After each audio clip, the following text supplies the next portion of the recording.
What up, everyone? This is Mr. Lord, Dr. Professor, Dark Joker, with another edition of Where, Pick, and Dare, where I pick games for the various games that are occurring tomorrow. Whether it's football, baseball, basketball, basically whatever games I want to pick, I will pick them. With all that being said, on with the video. College football. LSU Tigers versus Vanderbilt Commodores. LSU has a 39.3% chance to win, and Vanderbilt has a 60.7% chance to win. This is at Vanderbilt. So LSU is 10 nation with a 5-1 record. Vandy is 17 nation, 5-1 record. So this could be a pretty good game. I mean, it's at Vanderbilt, so that may not mean much because Vanderbilt is usually outnumbered when it comes to when other SEC teams visit. I mean, that is a very well-known thing with Vanderbilt. Like, like when Tennessee always comes to town in Vanderbilt in Nashville. There's significantly more orange and white than black and gold. Now, Louisiana, Baton Rouge, Louisiana is a significantly farther drive. Now, will it probably be outnumbered Vanderbilt? Maybe. But I think Vanderbilt fans, there'll be a lot more that show up for football, especially with them being ranked. And with Pavia being like the well-known figure that he is. So, with quarterbacks, you have Garrett Nussmeier for LSU, 135, 204, 14, 13 yards, 9 touchdowns, 5 interceptions. Diego Pavia, 115, 161, 1409 yards, 14 touchdowns, 4 receptions. So I say, definitely a QB advantage is definitely in favor of Vandy.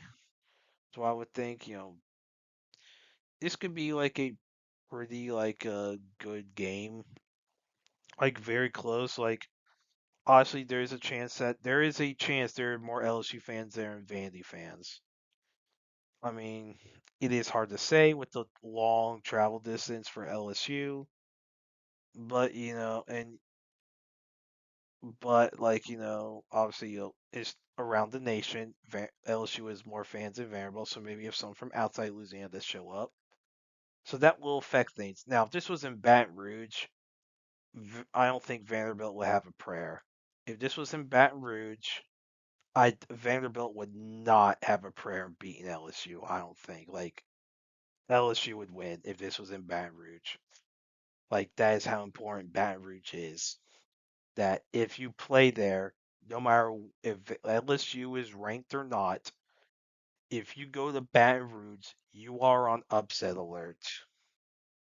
No matter what, you could be one in the nation, and LSU could be like winless and unranked. You would be on the upset alert if you go to Baton Rouge. That is how LSU is. This is in Nashville. This is in Vanderbilt Stadium. Vanderbilt is definitely not that. Vanderbilt is not that kind of stadium. But I think there'll be a lot more Vanderbilt fans actually show up compared to other Vandy games. And I think they're being at Vanderbilt. I think there'll be enough there to where LSU won't feel like a gigantic home crowd and now allow Vanderbilt to beat LSU tomorrow. Georgia Tech Yellow Jackets versus Duke Blue Devils. Georgia Tech has a 38.3% chance to win. Duke has a 61.7% chance to win. This is at Duke. So Tech is 12 in the nation, 6-0 record. Duke is unranked, 4-2 record.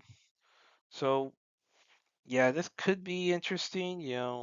So quarterbacks, we have Haynes King, 94, 132, 971 yards, 4 touchdowns, 1 interception.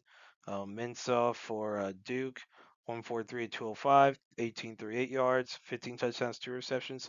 So a significant QB advantage for Duke. I mean, Haynes King has ever been like the best quarterback in the world.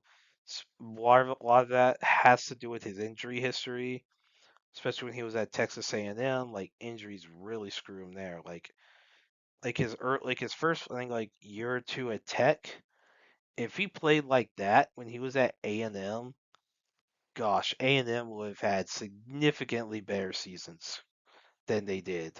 Now this year, I think injuries hurt his career. Objectively, I think they did. Now, as far as how I think will go, with it being at Duke, like the only reason I'm making a pick for this game is because of the spread being like 3.5, and Duke's favored by 3.5. Like I would have thought Tech would have been favored, but yeah, but with it being at Duke, I think I think Duke's gonna beat Tech tomorrow. Oklahoma Sooners versus South Carolina Gamecocks. Oklahoma has a 54.9% chance to win. South Carolina has a 45.1% chance to win. Is that South Carolina? So Oklahoma is 14 in the nation, 5-1 record. South Carolina is unranked, 3-3 record. So yeah, normally I would not make a pick for this, but the spread's only 4.5. I mean, Oklahoma's favored, but like that's a pretty small spread. So quarterbacks, you have Mateer for Oklahoma, 115 on 179, 14, 17 yards, 6 touchdowns, 6 interceptions. Laura Sellers for South Carolina, 73 on 114, 1,010 yards, 4 touchdowns, 2 interceptions. So like definitely not a lot in the QB area. Mateer, obviously injury issues have been a thing recently, and I guess recent weeks he hasn't lived up to the hype, partly due to injury issues. So like yeah, so that's gonna really hurt. And with this being at South Carolina, like I think with the injury concerns with Mateer and like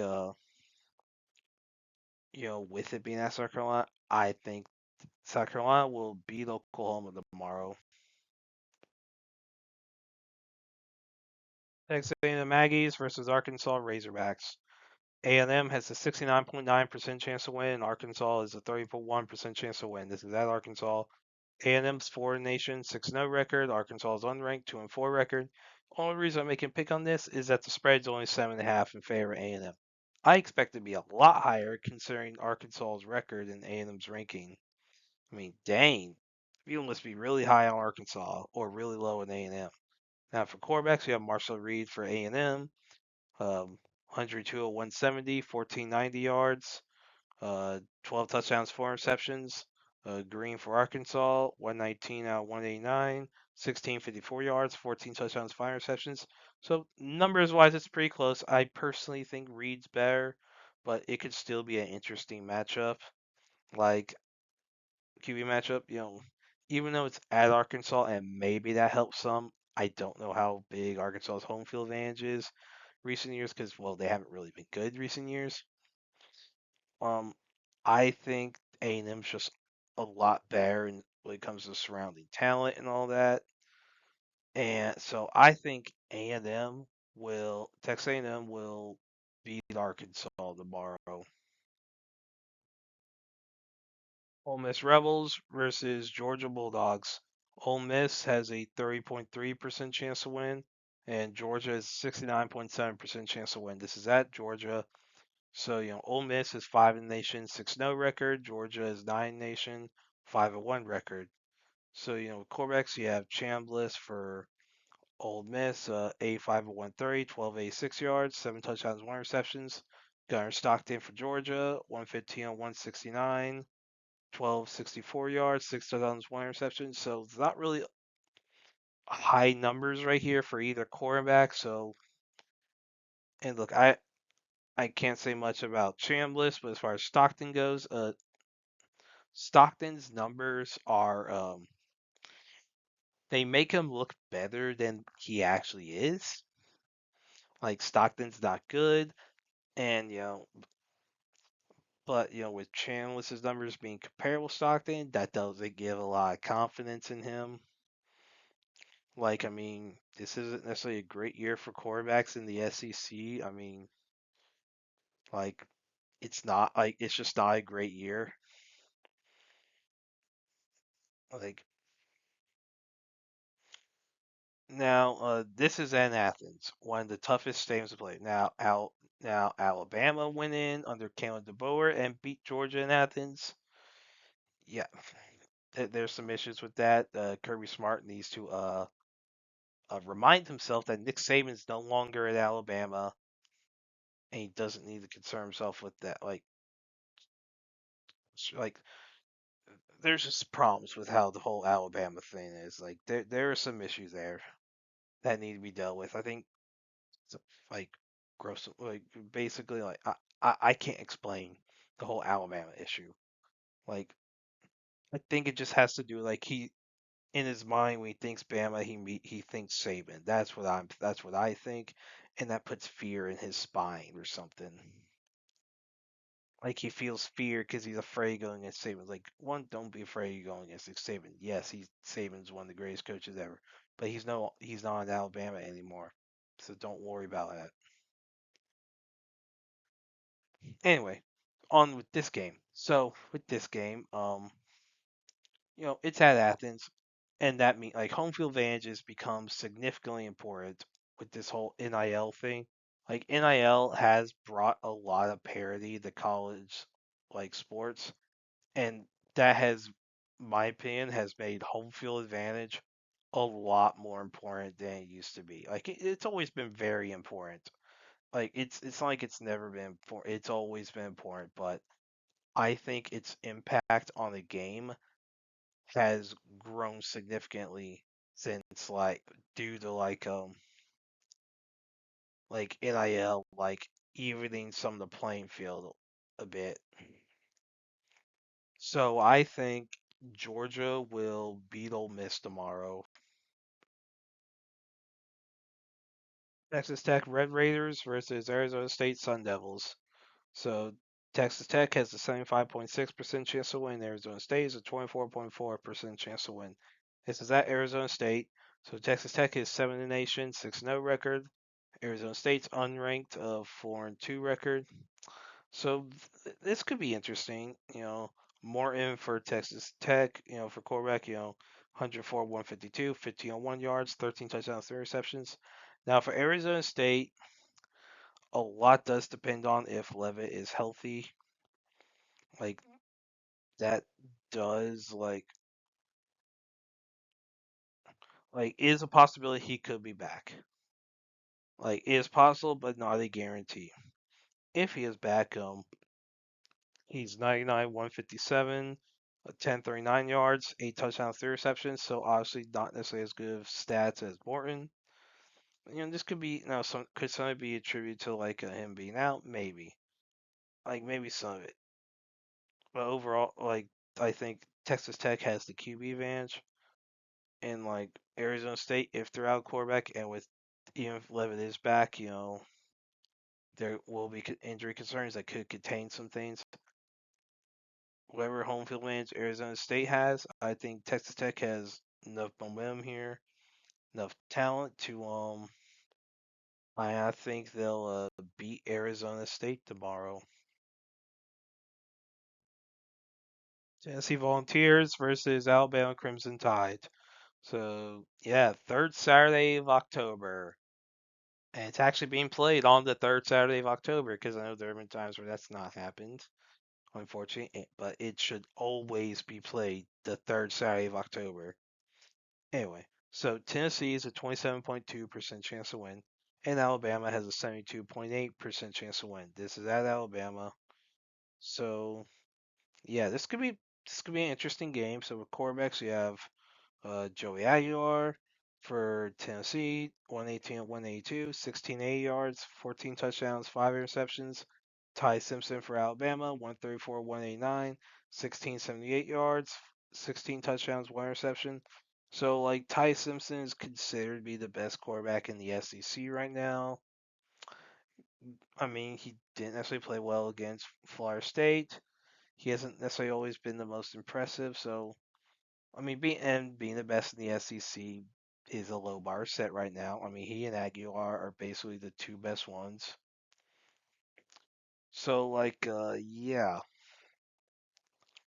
So this could be a interesting game, but it's in Tuscaloosa. This was in Knoxville. I would pick Tennessee. but it's in Tuscaloosa. So I'm picking Alabama to beat Tennessee tomorrow. USC Trojans versus Notre Dame Fire and Irish. USC is a 31.1% chance to win, and Notre Dame has a 68.9% chance to win. This is at Notre Dame. So USC is 20 in the nation, 5-1 record. Notre Dame is somehow 13 in the nation with the 4-2 record. Like somehow they're still ranked. So, quarterbacks, you have Mayava for USC, 123, 171, 1852 yards, 13 touchdowns, 2 interceptions. Carr for Notre Dame, 105, 158, 1622 yards, 13 touchdowns, 3 interceptions. So, pretty close as far as QBs go. Um, you know, you have, Lincoln Riley, coaching, USC. Obviously, that's going to be a high-powered offense and all that. And, but with this being at Notre Dame, I think you know I think it's going to play a big role, and I think Notre Dame will beat USC tomorrow. Missouri Tigers versus Auburn Tigers. Missouri is a 53.6% chance to win, and Auburn is a 46.4% chance to win. This is at Auburn. So Missouri is 16 in the nation, 5-1 record. Auburn is unranked, 3-3 record. So yeah, this could be an interesting game. So quarterbacks, you have Pribula for Missouri, 126 of 173, 1365 yards, 11 touchdowns, 5 receptions. Jackson Arnold for Auburn, 106 of 165, 983 yards, 5 touchdowns. So yeah, I mean, obviously from a quarterback standpoint, it seems that Pribula is the better quarterback. I think most people would agree with that. But this is at Auburn. This is in Jordan-Hare Stadium, one of the toughest stadiums to play in, regardless of how good you are. Like, I wouldn't call it the toughest stadium to play in, but it's probably top 10 in toughest stadiums to play in. Like, there's a reason a lot of Iron Bowls recently have gone to last minute, even when Auburn's not very highly ranked. Like, like there's a reason Georgia had to have some weird things go their way last week to I mean there's a chance given the fact that Georgia scored 20 unanswered points, there's probably a chance Georgia could have won that game anyway. But there was definitely some weird stuff that went down that I think a lot of it was just refs being freaking retards. That's what I think. And there's possibly some refs will be retarded again that could screw Auburn this year. I mean, I don't like Auburn, so I mean, screw them. But I don't. I want them to lose. You know, correctly. Like it sucks. Like what like losses be determined, wins and losses be determined basically by the refs. Like that, it sucks. And so yeah, but with this being at Auburn, like I don't think Missouri is good enough to counteract that home field advantage enough. So I think Auburn will beat Missouri. Utah Utes versus BYU Cougars. Utah is a 49.4% chance to win, and BYU is 50.6% chance to win. This is at BYU. So Utah is 23 in the nation, 5-1 record. BYU is 15 in the nation, 6-0 record. So, this could be an interesting game. You have two ranked teams, like, in the same state at prime time. This could be a really big game. Of course, you have, this being an in-state rivalry, like one of the big rivalry matches between for them. So quarterbacks, we had Dan Pierre for Utah, 118 and 165, 1131 yards, 11 touchdowns, 3 interceptions. Buckmeyer for BYU, 9-1 and 144, 1220 yards, 8 touchdowns, uh, 3 interceptions. So, pretty comparable. Buckmeyer's more yards, but Dan Pierre's more touchdowns. So but this could still be an interesting game. Pretty close. Could be maybe even could be. I think it could be pretty low scoring. Like who knows? I think this will be good regardless. But yeah, I think with it being at BYU, I think BYU will beat Utah tomorrow. And that's it for picks. Thank you for watching. Thank you for listening to my picks. Do you agree with them? Do you not? If you have different picks, you can put them in the comments. But other than that, please like, subscribe, and all that. Thank you for listening, and look forward to the next video.